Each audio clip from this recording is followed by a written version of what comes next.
What's good, world? You know who it is? It's your boy, Gator, Mr. 22s. Sam. Yup. With a Lambo. Alright, so, you know how we do this show. 3 questions. We randomly pick a spot to start, like spot 100 or spot 20, and then the next 3 questions in order, so it don't seem like we picking questions and we just answer them. We're vet techs, going to school for it, almost done with school. This is the school we go to. So you don't have to take our expertise advice on what we're telling you. It's not written in the Bible, but we're going to give you the best knowledge possible so that you don't make mistakes that most common breeders are making. And then if you're not a breeder and you just want to know this knowledge, then we got you too. So let's open up the email. Find a question to start with and go from there. Alright, question 1. Does a P level of 16 mean I miss my dog's heat? Okay. And what is your answer to that? I'm going to say no. That's true. The answer would be no. Because if you're on day 1, then your P levels are 1 and under. Most people breed between day 8 and day 15. So if your P levels are at 16, that means you're on day 12 through 14. So you should be going to breed that dog right now. Stop what you're doing. Go breed that dog right now. Not now, but right now. Okay? Go breed that dog. Send us some pictures of some beautiful pups. We love seeing pups. And next question. Hold on. Watch this. Thanks, mailbox. We just got a letter. Okay. Go ahead. Alright, question 2. You said you can't breed a dog back to back or before a year old. What do you think about that? I don't remember saying that, but what do you think about that? No. Okay, so I never said that you couldn't. I said I don't. Now, let me tell you, if you go take a dog in, because most dogs I breed have C-sections, which means the doctor cuts him open, he can see what's inside.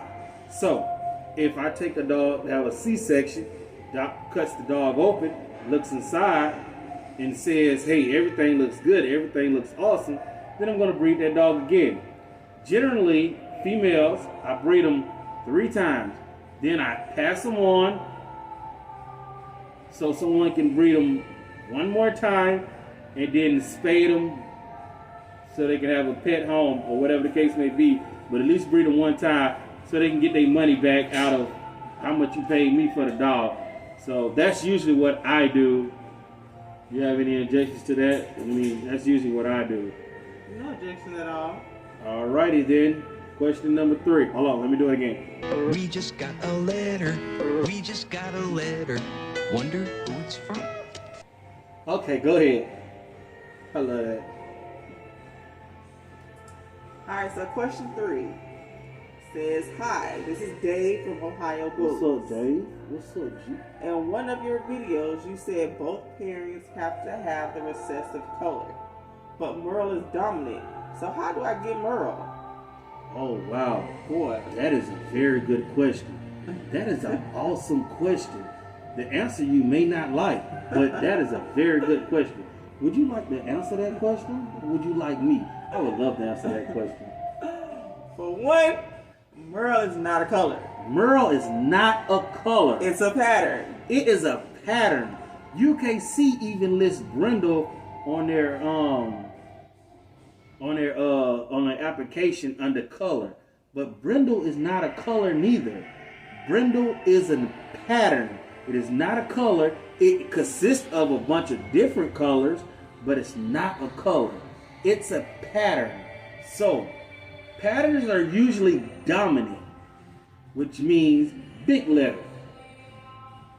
So, recessive is usually the colors, which is little letter.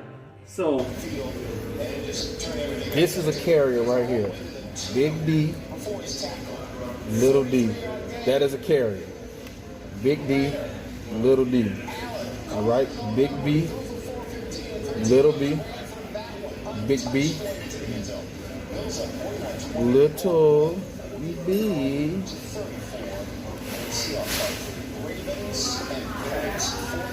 I always like to put my dominants first. I don't care how you write the letters, it still comes out the same way. But okay, so now you're gonna get one copy from here, which is gonna be a capital letter, dominant. One copy from here, which is capital letter. So we know this dog right here is not even lilac or not even a carrier. It doesn't carry blue or chocolate. It cannot be lilac. The next dog we have is Big B, Big D, little b, little d. So we know we have a carrier. So far we have a dog that's nothing, and then we have one that's a carrier. Then we go here, okay? We're gonna get Big B, Big D, little b, little d. Okay, so now we have two carriers and one that's not a carrier, okay? So now this last dog over here is gonna have a little b, little b, little d, little d. Which one of these dogs have all recessive genes? If you said this one, the answer is correct. You should give yourself a pat on the back. Good, okay, so now we have one dog that doesn't carry any of the colors and cannot be lilac at all and cannot produce lilac. Then we have one that is actually lilac and it's gonna show lilac. Then we have two that are okay, and we're back. Hope you enjoyed that video. Hope it explained to you everything that's going on. And that's our third question? Yes, third and final. Okay, watch this.